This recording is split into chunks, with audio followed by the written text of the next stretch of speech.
छत्तीसगढ़ के सुकमा जिले के एर्राबोर शासकीय कन्या आवासीय विद्यालय में एक 5 साल की मासूम बच्ची से दुष्कर्म का मामला प्रकाश में आया। इस घटना को लेकर भारतीय जनता पार्टी ने जांच दल का गठन किया, जिसमें शामिल विधायक रंजना साहू, पूर्व मंत्री लता उसेंडी और महिला मोर्चा की अध्यक्ष शालिनी राजपूत समेत बड़ी संख्या में भाजपा कार्यकर्ता घटना स्थल पर पहुंचे। विधायक रंजना साहू ने कहा कि ये घटना बेहद ही दुर्भाग्यपूर्ण है। उन्होंने बताया कि पूरे आवासीय विद्यालय में अव्यवस्था का आलम है। आदिवासी बालिका छात्रावास है। जिस तरह की व्यवस्थाएं हमारे आदिवासी बच्चों को देनी चाहिए, हमारी बेटियों को देनी चाहिए, पूरी तरह अव्यवस्था का आलम है। ये शासन प्रशासन कर क्या रही है? इतनी अव्यवस्था है। यहाँ पर कैमरे की व्यवस्था होनी थी ताकि कौन आ रहा है कौन जा रहा है इसकी घटना की जानकारी होनी चाहिए। यहाँ पर इनका ये कहना कि यहाँ पर 5 कैमरे, लेकिन हमने एक भी कैमरे नहीं देखे। उनका ये कहना कैमरे लगे थे लेकिन बंद है, इसकी जानकारी किसी को नहीं। यहाँ पर जो होमगार्ड, महिला होमगार्ड की ड्यूटी होनी चाहिए। डीओ का कहना है कि हमने कोरोना के समय से आवेदन दिया था, अभी तक कलेक्टर ने उसकी होमगार्ड, महिला होमगार्ड की व्यवस्था इनको नहीं कराई है। एक महिला है जो ड्यूटी देती है, लेकिन सुबह 8 बजे से रात्रि 8 बजे, उसके बाद नाइट ड्यूटी के लिए कोई भी जिम्मेदार व्यक्ति नहीं। तो इस तरह अव्यवस्था का आलम है, क्योंकि आदिवासी बालिका छात्रावास है जहाँ पर आदिवासी अधीक्षिका की ही ड्यूटी होनी चाहिए, लेकिन इस प्रकार की भी व्यवस्था यहाँ पर नहीं है। शासन प्रशासन किसी भी प्रकार का सहयोग नहीं कर रहे और जिस तरह की घटना हुई है बड़ी दुर्भाग्यपूर्ण घटना हुई। 15 दिन पहले दोरना कांड में भी इस तरह की लगभग 3 साल की बच्ची के साथ ये घटना हुई। ये सरकार शर्म मर गया है, इसकी आंखों का शर्म मर गया है सरकार की। इससे कोई उम्मीद नहीं की जा सकती। हमारे भाई बहन सब यहाँ पर आए हैं, उन्होंने अपना प्रदर्शन किया, चक्का जाम किया। ये सरकार निकम्मी है और इस सरकार को बदलनी है। पूरे मामले में प्रदेश के मुख्यमंत्री भूपेश बघेल ने कहा कि ये घटना बेहद निंदनीय है। उन्होंने कहा कि पीड़िता को न्याय दिलाना सरकार की जिम्मेदारी है। जो कोटा केबिन में जो छात्र के साथ जो दुष्कर्म हुआ बेहद निंदनीय है और पुलिस को जैसे जानकारी मिली तत्काल कार्रवाई की गई है। जो अपराधी फरार है उसे खोजने के लिए टीम गठित हुई भी है और जो वहाँ कोटा केबिन में जो अधीक्षक थे उनको निलंबित भी कर दिया गया है। तो शासन की ओर से पूरी कार्रवाई भी की गई है और जो पीड़िता है उसे पूरा न्याय सरकार दिलाएगी।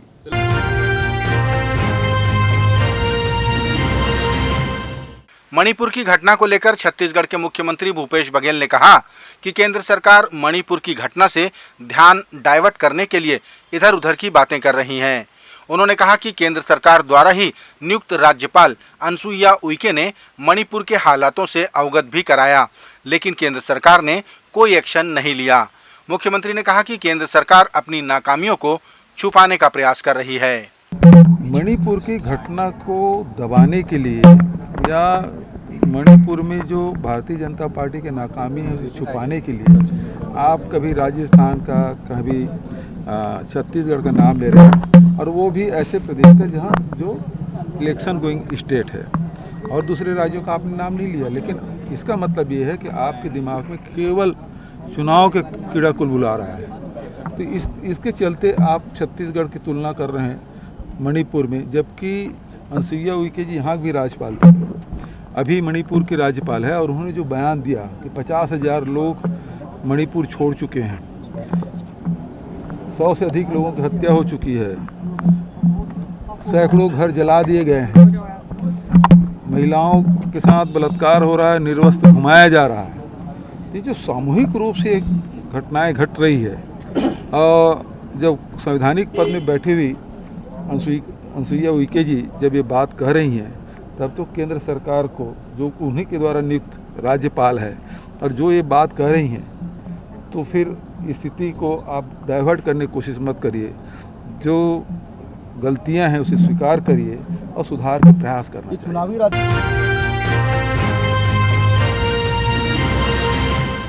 छत्तीसगढ़ भारतीय जनता पार्टी के पूर्व मंत्री अजय चंद्राकर ने राज्य सरकार पर भगवान राम के नाम पर भ्रष्टाचार करने का आरोप लगाया। उन्होंने कहा कि सन 2022 में शिवरी नारायण में राम वन गमन परिपथ के अंतर्गत विकास कार्यों के लोकार्पण का कार्यक्रम आयोजित किया गया था, जिसमें 4,69,55,273 रुपए खर्च किया गया। पूर्व मंत्री ने कहा कि किसी भी कार्यक्रम के लिए इतना खर्च पूरे देश में पहला होगा। उन्होंने इसे खुला भ्रष्टाचार कहा।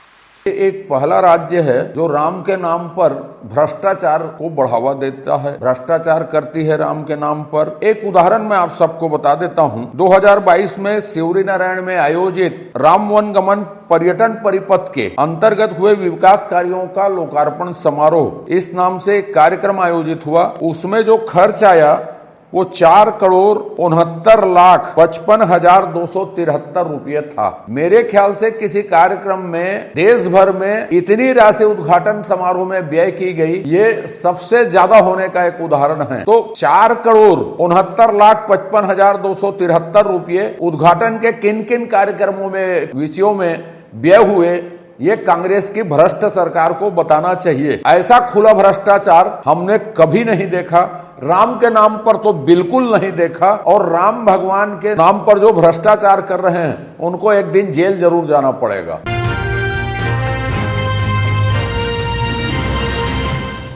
करबला के शहीदों की याद में रक्तदान शिविर का आयोजन किया गया। हैदरी ब्लड ग्रुप मोमिन पारा रायपुर द्वारा आयोजित इस रक्तदान शिविर में शिया समाज की महिला पुरुषों ने बढ़ चढ़कर हिस्सा लिया और रक्तदान किया। मौला हुसैन की जो शहादत थी वो एक मज़हब के लिए नहीं थी, वो हर कौम के लिए थी और इंसानियत के लिए थी। इसी की याद में हम खून डोनेट करते हैं। सुबह 11 बजे से शाम 6 बजे तक चले इस शिविर में बिलासा ब्लड बैंक के सदस्यों ने रक्तदाताओं को प्रमाण पत्र वितरित किए। इमाम हुसैन का जो पैगाम है वो सब तक पहुँचे और जो ये मेरा खून है उससे किसी की मदद हो, चाहे वो किसी भी धर्म का हो, हिंदू, मुस्लिम, सिख या ईसाई।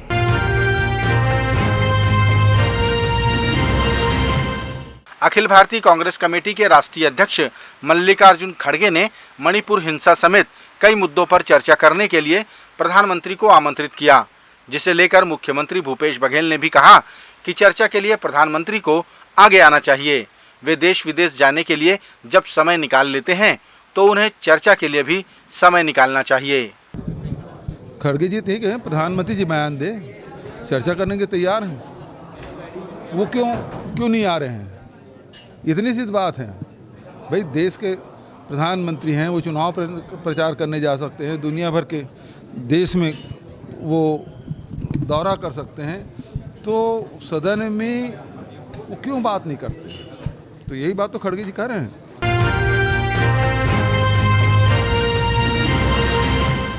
छत्तीसगढ़ भारतीय जनता पार्टी के प्रवक्ता दीपक मस्के ने कहा कि मुख्यमंत्री संविदा कर्मचारियों में फूट डालने की कोशिश कर रहे हैं। प्रवक्ता ने कहा कि संविदा कर्मचारियों को नियमित करने का वादा करने वाली कांग्रेस अब उनको वेतन वृद्धि का झुनझुना दे रही है, जिसे सभी संविदा कर्मचारी बखूबी समझ रहे हैं।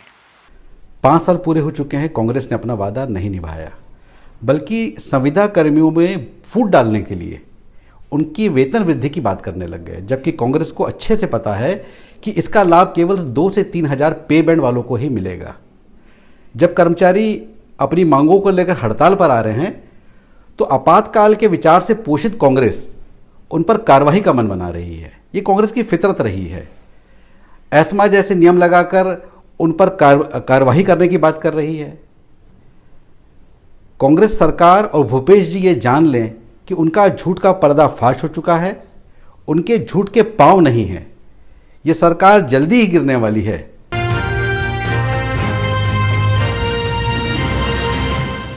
छत्तीसगढ़ में युवाओं को राजनीति के प्रति प्रेरित करने और मतदान के प्रति जागरूक करने के उद्देश्य से NSUI द्वारा मतदाता जागरूकता कार्यक्रम का आयोजन किया गया। इस कार्यक्रम में प्रदेश के मुख्यमंत्री भूपेश बघेल भी शामिल हुए। मुख्यमंत्री ने कहा कि देश में 50% आबादी युवाओं की है, इसलिए राजनीति में युवाओं की सक्रिय भागीदारी होनी चाहिए। बात है स्वाभिमान के, पहली मतदान के। युवाओं को राजनीति में आना चाहिए और सबसे बड़ी बात यह है कि राजीव जी ने 21 साल के मतदान की उम्र को घटाकर 18 साल किया और युवाओं में राजनीतिक चेतना होना बहुत ज़रूरी है, क्योंकि आज 50% जो आबादी है वो 29 साल से कम उम्र की है और 65% आबादी 35 साल की कम उम्र की है, ये सबसे युवा राष्ट्र है और इसमें युवाओं के भागीदारी होना चाहिए, ज़्यादा से ज़्यादा होना चाहिए। अभी हमारे देखिए कांग्रेस के राष्ट्रीय महाधिवेशन रायपुर में जो हुआ उसमें ये भी पारित हुआ कि 50 साल की कम उम्र के लोग आधी जो जनसंख्या है वो सभी पदों पे होगा।